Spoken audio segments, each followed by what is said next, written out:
Abba, papa, motema etondi sami naposa na yoe. Abba, papa, molimo nanga ezo ganga koluka yoe nana kotikateo kotambola na yo osamote mananga kolanda yoe nana kolembateo kongumba mela yo tina bomo idanga.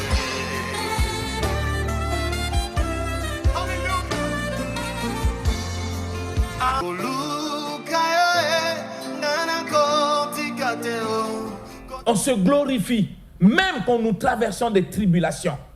C'est ce que le livre de Romains nous enseigne. Nous nous glorifions même dans les tribulations, sachant que la tribulation produit en nous la persévérance. L'émission Parole de vie avec le pasteur Lévi Nikwe, chaque mardi à partir de 17h10 sur DRTV International.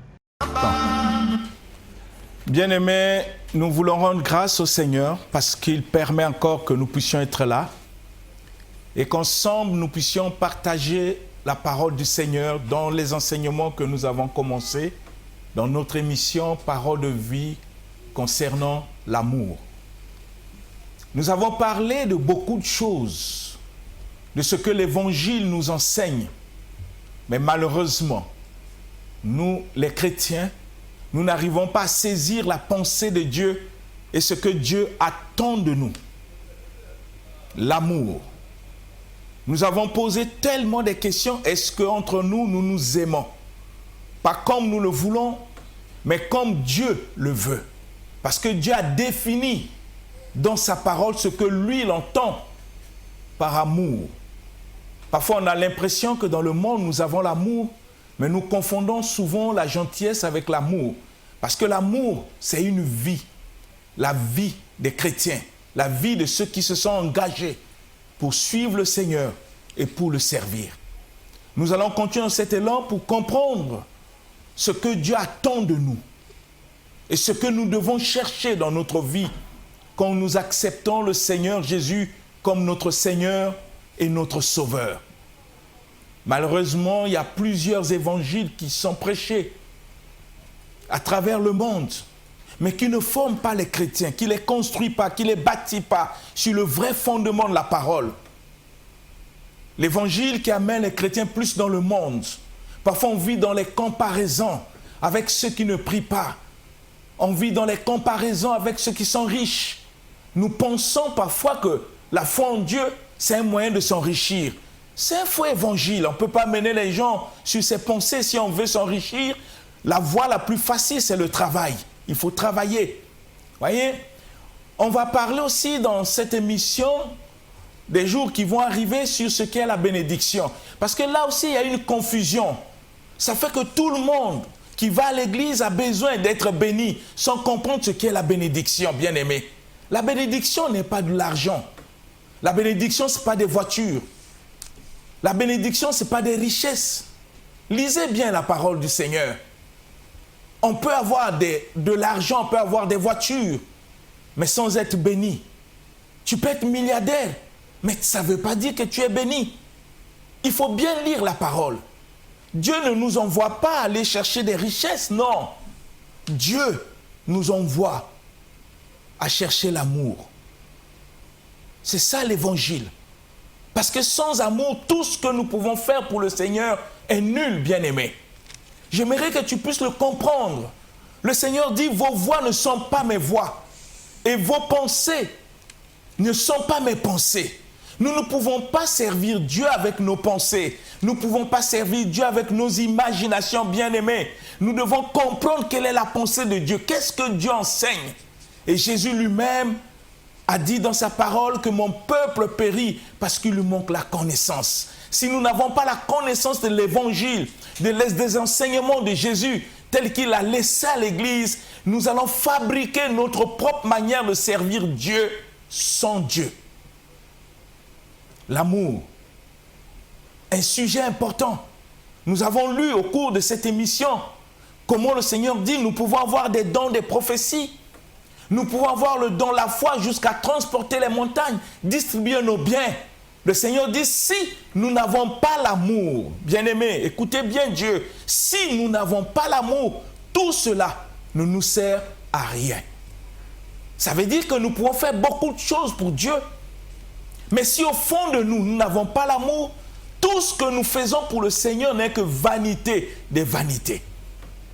Dieu a permis que nous puissions faire cette émission pour nous ramener tous à la vraie parole, à l'évangile pur, tel que les apôtres ont prêché. Parce que l'évangile n'est pas seulement une prédication, bien-aimé, c'est une vie. C'est une vie. C'est ainsi que Jésus a dit, ne vous bornez pas à écouter, mais mettez en pratique. Combien de nous, des chrétiens à travers le monde, nous mettons en pratique la parole? Combien de nous, nous vivons par la parole et pour la parole? Combien de nous? Quand nous disons aux gens que nous sommes chrétiens, c'est sur base de quoi?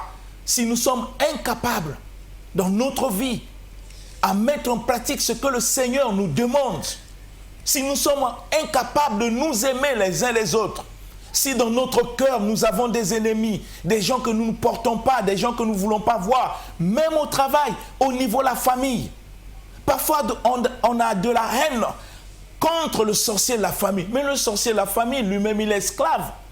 Le Seigneur Jésus a dit d'une manière claire, crois au Seigneur Jésus, tu seras sauvé, toi et ta famille. Quand Dieu parle de la famille, il parle de tout le monde, même le sorcier peut être sauvé. Mais malheureusement, étant chrétien, membre d'une famille, membre d'une église, dans notre cœur, nous avons encore des stigmates de haine. Nous n'arrivons pas à aimer. Même celui qui est mauvais, nous n'arrivons pas à aimer. Même celui qui nous fait du mal tous les jours, nous n'arrivons pas à l'aimer. Et tant que Jésus nous demande d'aimer nos ennemis, de prier pour ceux qui nous persécutent, de faire du bien à ceux qui nous maltraitent, nous n'arrivons pas à le faire. Mais à ce moment-là, nous sommes quel genre de chrétiens, bien-aimés? Je l'ai toujours dit, croire en Dieu, c'est une bonne chose, c'est pas mauvais. Mais il faut aussi poser des questions si ce Dieu que tu crois, s'il croit en toi. C'est des questions qu'il faut poser.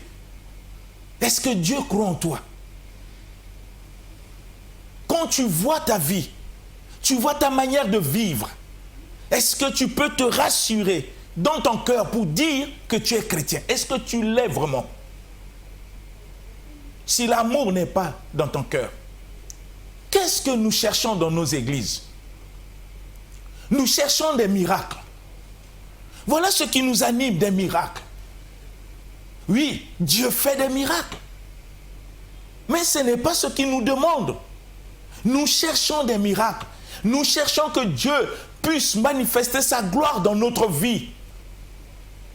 Nous cherchons que Dieu réponde à nos besoins.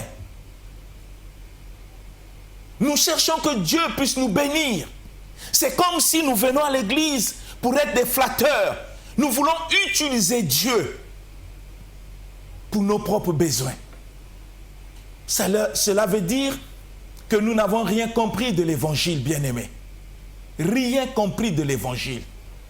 Ça fait que dans nos églises, nous avons plusieurs personnes, plusieurs chrétiens qui sont encore des charnels, qui n'arrivent pas à manifester l'évangile dans leur vie, par leur comportement, leur attitude, leur langage. Ils n'arrivent pas parce qu'ils ne sont pas prêts à obéir.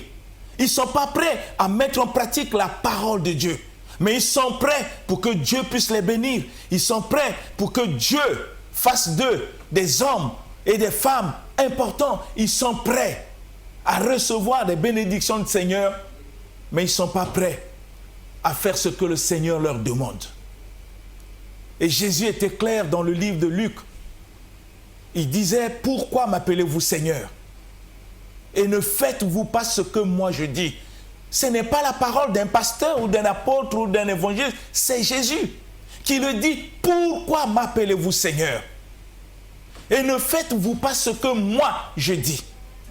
Et j'aimerais qu'on puisse le lire pour que vous compreniez. Nous allons commencer par là pour introduire ce sujet d'amour, cette partie qui reste auquel Dieu va nous édifier par sa parole.